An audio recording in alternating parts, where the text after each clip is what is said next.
Hello everyone, आप सभी का हमारे चैनल पर स्वागत है। आज की जो वीडियो लेक्चर है, इस वीडियो लेक्चर में हम क्लास 9th सामाजिक विज्ञान वार्षिक परीक्षा 2025 के क्वेश्चन पेपर को देखेंगे कि किस टाइप से जो क्वेश्चन है इसमें पूछे गए हैं और साथ ही सभी प्रश्न के उत्तर के साथ आज इस पेपर को यहाँ पे हम सॉल्व करने वाले हैं। सबसे पहले यहाँ पर बहुविकल्पी प्रश्न पूछा गया है। क्वेश्चन नंबर पहला यहाँ पर दे दिया है, निम्न में से किस वर्ग पर फ्रांस में कोई कर नहीं लगाया जाता था।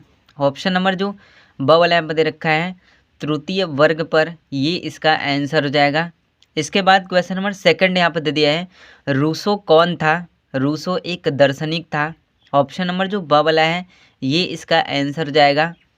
इसके बाद क्वेश्चन नंबर तीसरा यहाँ पर दे दिया है, 1789 ईस्वी में फ्रांस का राजा कौन था। ऑप्शन नंबर जो फर्स्ट वाला यहाँ पर दे रखा है, लुई 16वां, ये इसका आंसर हो जाएगा। इसके बाद क्वेश्चन नंबर 4 यहाँ पर दे दिया है, किस तिथि की बास्तिल का पतन हुआ। ऑप्शन नंबर जो फर्स्ट वाला यहाँ पर दे रखा है, 4 जुलाई 1789 ईस्वी को, ये इसका आंसर हो जाएगा। इसके बाद क्वेश्चन नंबर 5 यहाँ पर दे दिया है, खूनी रविवार की घटना कहाँ हुई थी। ऑप्शन नंबर जो ब वाला यहाँ पर दे रखा है, सेंट पीटर्सबर्ग, ये इसका आंसर हो जाएगा। इसके बाद क्वेश्चन नंबर 6 यहाँ पर दे दिया है, भारतीय वन सेवा की स्थापना कब हुई थी। ऑप्शन नंबर स वाला यहाँ पर दे दिया है, 1864 ईस्वी में, ये इसका आंसर हो जाएगा। इसके बाद क्वेश्चन नंबर 7 यहाँ पर दे दिया है, महाराष्ट्र की मुख्य गड़रिया जाति कौन सी है। ऑप्शन नंबर जो ब वाला यहाँ पर दे रखा है, धंगर, ये इसका आंसर हो जाएगा। इसके बाद क्वेश्चन नंबर 8 यहाँ पर दे दिया है, कर्क रेखा किस राज्य से नहीं गुजरती है। उड़ीसा राज्य से नहीं गुजरती है। ऑप्शन नंबर ब वाला इसका आंसर हो जाएगा। इसके बाद क्वेश्चन नंबर 9 यहाँ पर दे दिया है, भारत में मानक यामोत्तर किस स्थान से होकर गुजरती है। तो ऑप्शन नंबर जो ब वाला यहाँ पर दे रखा है, उत्तर प्रदेश के मिर्ज़ापुर से, ये इसका आंसर हो जाएगा। इसके बाद क्वेश्चन नंबर 10 यहाँ पर दे दिया है, हिमालय की सबसे उत्तरी श्रृंखला को किस नाम से जाना जाता है। ऑप्शन नंबर जो ब वाला यहाँ पर दे रखा है, हिमाद्री नाम से जाना जाता है, ये इसका आंसर हो जाएगा। इसके बाद क्वेश्चन नंबर 11 यहाँ पर दे दिया है, गंगा की मुख्य जलधारा को क्या कहते हैं।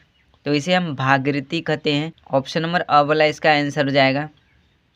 इसके बाद क्वेश्चन नंबर 12 यहाँ पर दे दिया है, कौन सी नदी अरब सागर में गिरती है। ऑप्शन नंबर अ वाला नर्मदा नदी, ये इसका आंसर हो जाएगा।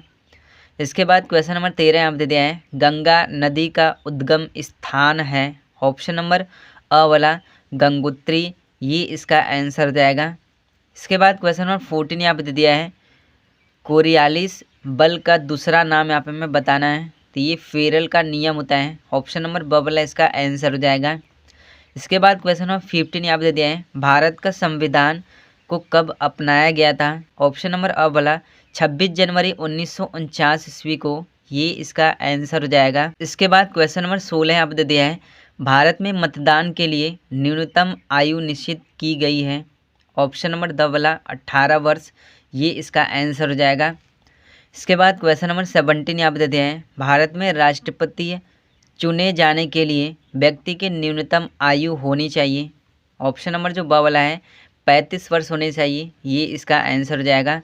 इसके बाद क्वेश्चन नंबर 18 यहाँ पर दे दिया है, कानून द्वारा राष्ट्रीय मानवाधिकार आयोग की स्थापना कब की गई थी। ऑप्शन नंबर जो द वाला यहाँ पर दे रखा है, 1993 ईस्वी में, ये इसका आंसर हो जाएगा। इसके बाद क्वेश्चन नंबर 19 यहाँ पर दे दिया है, भारत में सन 2011 में साक्षरता दर क्या थी। ऑप्शन नंबर अ वाला 73%, ये इसका आंसर हो जाएगा। इसके बाद क्वेश्चन नंबर 20 दे दिया है, 20 जुलाई 1968 ईस्वी में कौन सी क्रांति की गई। ऑप्शन नंबर अ वाला खाद्य सुरक्षा क्रांति, ये इसका आंसर हो जाएगा। इसके बाद क्वेश्चन नंबर 21 से लेकर 24 तक 4 नंबर के जो क्वेश्चन है यहाँ पे पूछे गए हैं। क्वेश्चन नंबर 21 यहाँ पे दे दिया है, औपनिवेशिक सरकार ने घुमंतू खेती पर प्रतिबंध क्यों लगाया। इसका आंसर हमको किस तरह से देना है। औपनिवेशिक सरकार ने घुमंतू खेती पर प्रतिबंध इसलिए लगाया था क्योंकि उन्हें ऐसा लगता था कि इससे वनों को नुकसान पहुंचता है। इस तरह से हमें इसका आंसर देना है। अथवा करके समाजवाद की 3 विशेषताएं बताइए। इस क्वेश्चन को यहाँ पे हम कर सकते हैं। क्वेश्चन नंबर 22 यहाँ पे दे दिया है, हिमालय की हिमाद्री एवं शिवालिक श्रेणियों की यहाँ पे हमें विशेषताएं बतानी है। तो इनकी विशेषताएं क्या हो जाएंगी। पहली जो विशेषता होगी, हिमालय को महान हिमालय भी कहा जाता है। यह हिमालय की सबसे ऊंची श्रेणी है। शिवालिक को बाहरी हिमालय कहा जाता है। यह हिमालय की सबसे निचली श्रेणी है। हिमाद्री में कई ग्लेशियर और नदियों का स्रोत है।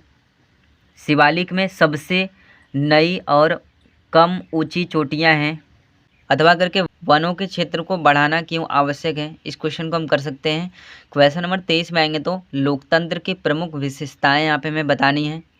तो इसकी विशेषताएं क्या हो जाएगी, हमको आंसर किस तरह से लिखना है। पहली विशेषता, लोकतंत्र में आम लोगों के कल्याण के लिए काम किया जाता है।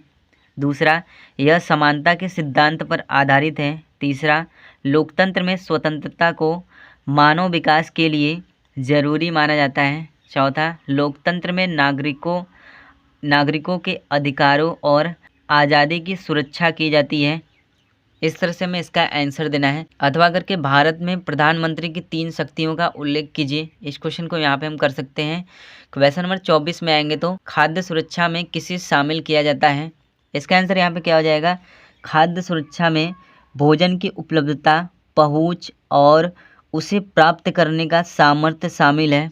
इसके बाद क्वेश्चन नंबर 25 से लेकर 28 तक 6 नंबर के लॉन्ग क्वेश्चन यहाँ पे पूछे गए हैं। क्वेश्चन नंबर 25 दे दिया है, रूसी क्रांति के प्रमुख कारणों का यहाँ पे हमें उल्लेख करना है। इसका आंसर यहाँ पे क्या हो जाएगा, ज्वार की निरंकुश शासन। दूसरा, कृषकों और मजदूरों की दयनीय स्थिति। तीसरा, औद्योगिकरण की समस्या, रूसीकरण की नीति। और पांचवा, खाद्य आपूर्ति की कमी। इस तरह से इसका आंसर हो जाएगा। अथवा करके मसाई समुदाय को औपनिवेशिक शासन ने किस प्रकार प्रभावित किया, इस क्वेश्चन को हम कर सकते हैं। क्वेश्चन नंबर 26 में आएंगे तो हिमालय से निकलने वाली नदियों की प्रमुख विशेषताएं यहाँ पे हमें लिखनी है। इसका आंसर यहाँ पे क्या हो जाएगा, पहली जो विशेषताएं हो जाएगी, ये नदियाँ बर्फ़ और ग्लेशियरों के पिछलने से बनती है। दूसरी, इनके बेसिन बहुत बड़े होते हैं। तीसरा, ये 12मासी नदियाँ होती हैं, यानी इनमें साल भर पानी होता है। ये उत्तर के समतल मैदानों में बहती हैं। अथवा करके भारत में जनसंख्या वृद्धि को नियंत्रित करने के उपाय, इस क्वेश्चन को हम कर सकते हैं। क्वेश्चन नंबर 27 में आएंगे तो राष्ट्रपति की शक्तियों पर यहाँ पे हमें प्रकाश डालना है। तो इसका आंसर हम किस तरह से लिखेंगे, राष्ट्रपति संसद के दोनों सदन को बुलाते हैं और उनका सत्रासवन करते हैं। राष्ट्रपति मंत्रिमंडल का गठन करते हैं और प्रधानमंत्री और अन्य मंत्रियों का गठन करते हैं। राष्ट्रपति मृत्युदंड को क्षमा, निलंबित या कम कर सकते हैं। राष्ट्रपति संसद के किसी भी सदन को भंग कर सकते हैं। इस तरह से हमें इसका आंसर देना है। अथवा करके भारतीय संविधान द्वारा नागरिकों को प्रदत्त मौलिक अधिकारों का वर्णन करें, इस क्वेश्चन को हम कर सकते हैं। क्वेश्चन नंबर 28 में आएंगे तो बेरोजगारी के प्रमुख कारणों का यहाँ पे हमें उल्लेख करना है। तो इस तरह से क्लास 9th सामाजिक विज्ञान वार्षिक परीक्षा 2025 के क्वेश्चन पेपर में जो क्वेश्चन से पूछे गए हैं, वीडियो पसंद आए तो वीडियो को लाइक कर दीजिएगा। साथ ही हमारे चैनल को सब्सक्राइब कर दीजिएगा।